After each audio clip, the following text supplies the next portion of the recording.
नमस्कार. मी गुलाबराव खंडागळे, तंत्र समन्वयक, संभाजीनगर. नानाजी देशमुख संजीवनी प्रकल्पांतर्गत आपण आजपर्यंत जी शून्य मशागत तंत्रज्ञानाची साथ दिली आणि माझं तंत्रज्ञान, माननीय कोळेकर सरांचं तंत्रज्ञान, माननीय बेडवाल सरांचं तंत्रज्ञान जाणून घेतलं. परंतु आता 1 ऑक्टोबरपासून आपण जे शून्य मशागत लाभार्थी आहे माझे शेतकरी, जेवढे महाराष्ट्रामध्ये आणि महाराष्ट्राच्या बाहेर ही जी लाभार्थी आहे, ही शून्य मशागत करणारी, शून्य मशागत शेती करणारे शेतकरी आहे. यांनी 1 ऑक्टोबरला ते साधारण 15 ते 18 ऑक्टोबरपर्यंत मोठ्या प्रमाणात तापमान राहणार आहे आणि या काळामध्ये सोयाबीनची कापणी होणार आहे.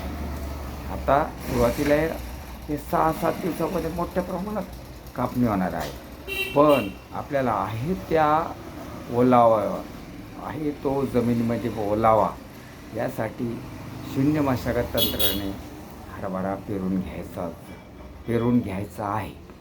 जसा की मागच्या वर्षीसुद्धा असाच हरभरा पेरून घेतला होता. आता याच्यामध्ये अभिषेक नावाचं अभिकश नावाचं एक म्हणजे हरभऱ्यावर उगवणीपूर्वीचं तणनाशक आणि पेंडीमिथिलीन. आता पेंडीमिथिलीनचा एक आणि अभिकश एक, साधारण तुम्ही पुढे जर चालले की एक पंप याचा पेंडीमिथिलीनचा लागलीच पाठीमागं एक पंप अभिकशचा.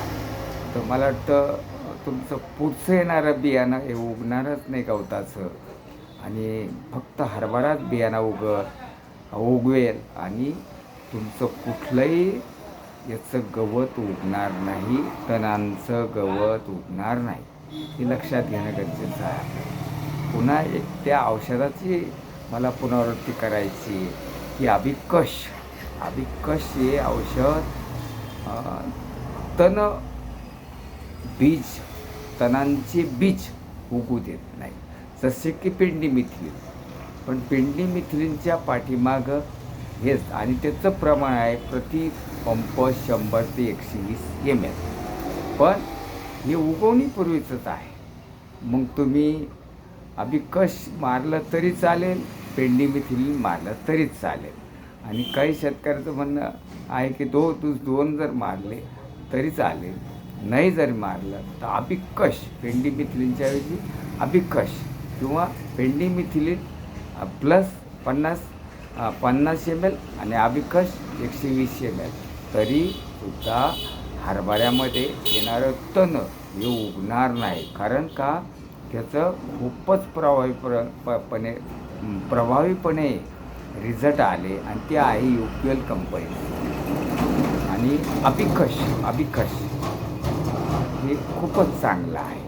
आता ओलाव्यावर करायचं आहे, कापणी करायची आहे, मागचे 6 वर्षाचे लोक आहे, 7 वर्षाचे लोक आहे, याच्यामध्ये 12वं पीक आमच्याकडे चालू आहे शून्य मशागत तंत्रज्ञानाने. नानाजी देशमुख संजीवनी प्रकल्पांतर्गत हा कार्यक्रम आला, आणि या प्रकल्पांतर्गत हा कार्यक्रम झाल्यामुळे याचा आनंद चहूकडेच झाला. आणि या शून्य मशागतीचा धागादोरा आता राज्यात तर झालाच, पण राज्याबाहेर बी चालू आहे. आमच्या संभाजीनगरामध्ये 3000 एकरपर्यंत होईल. यावर्षी 500 ते 600 एकर आमची बेड परत पडलेले खरीपामध्ये, आणि ते म्हणजे 3,500 ते 4,000पर्यंत हे होऊ शकतं या शक्काने. म्हणजे 4,000 एकर 9 तालुक्यामध्ये काही हरकत नाही, कारण आमचं 3,000 परमनंट चालू आहे. आणि 3,000च्या नंतर आमचं एक साधारण 700-800 एकर हा रब्बीमध्ये परत पुन्हा म्हणजे अगदी येणार आहे की नाही, आम्हाला आता बेड मोडायचे. बेड पाडला, बेड तारला, तणांचा बंदोबस्त तणनाशकाने केला तरी काम आपलं झालं. तणांचा बंदोबस्त तणनाशकाने केला तरी काम झालं, म्हणजे शून्य मशागत काम झालं. म्हणजे बेड पाडला, बेड तारला आणि तणाचा बंदोबस्त तणनाशकाने, म्हणजे इतकं सुंदर काम आहे बघा. आपण एकदा बेडवर येऊ, बेड झाला की बेडवरचं पीक आणि इकडं पारंपरिकचं पीक याची आपल्याला आता तुलना झालेली आहे. हे कसं क्वालिटीचं आहे.